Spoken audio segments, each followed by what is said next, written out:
মনে রাখবেন প্যাসেজ থেকে আপনাদের সিনোনিম এবং অ্যান্টোনিমটা বেশি আসে, বুঝতে পেরেছেন?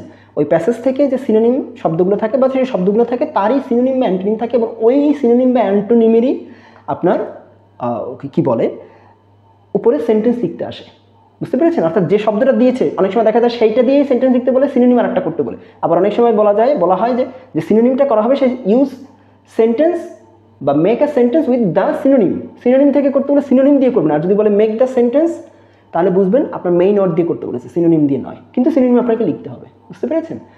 এরপরে যেটা আসবে তা হচ্ছে ফ্রেজ, অর্থাৎ ওই প্যাসেজে যদি কোনো ফ্রেজ ইউজ করা হয় সেই ফ্রেজগুলা দিয়ে আপনাকে তার ফ্রেজের ইংলিশে অর্থ লিখতে আসবে, অর্থাৎ যে ফ্রেজটা দেওয়া হচ্ছে সেই ফ্রেজেরই ইংলিশ অর্থ আপনি লিখবেন এবং ওই যে ফ্রেজটা দেওয়া হয়েছে সেই ফ্রেজ দিয়ে আবার সেন্টেন্স তৈরি করতে হবে, বুঝতে পেরেছেন? এভাবেই মার্কটা থাকবে।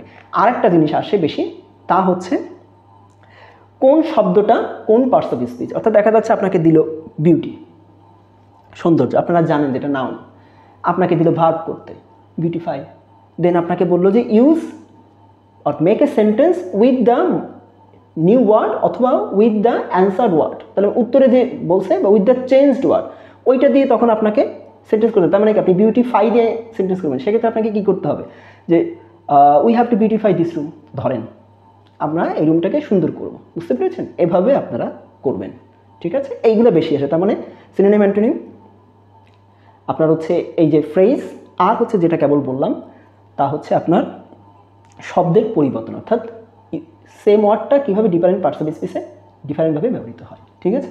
এগুলা শিখবেন, গেল এটা। এই হচ্ছে ইংরেজির বিষয়। আচ্ছা, আমি অলরেডি এগুলো বলেছি, আমি নোট করেছিলাম আলাদা করে, মানে এটা আমার ফার্স্ট নোটে ছিল না, পরে এক্সট্রা নোট করেছিলাম। যা হোক, এবার আসি বাংলাদেশ বিষয়গুলিতে।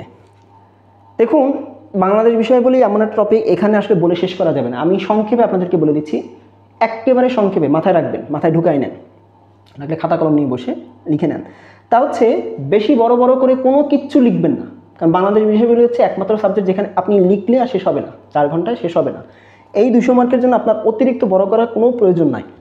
আপনি যেটা করবেন তা হচ্ছে তথ্য দিবেন অনেক, জাস্ট অনেক অনেক এবং অনেক, এবং সেখানে ডায়াগ্রাম দিবেন, অর্থাৎ রেখাচিত্র, বুঝতে পেরেছেন, বা নকশা, ডায়াগ্রাম যেটা, এগুলো দিবেন।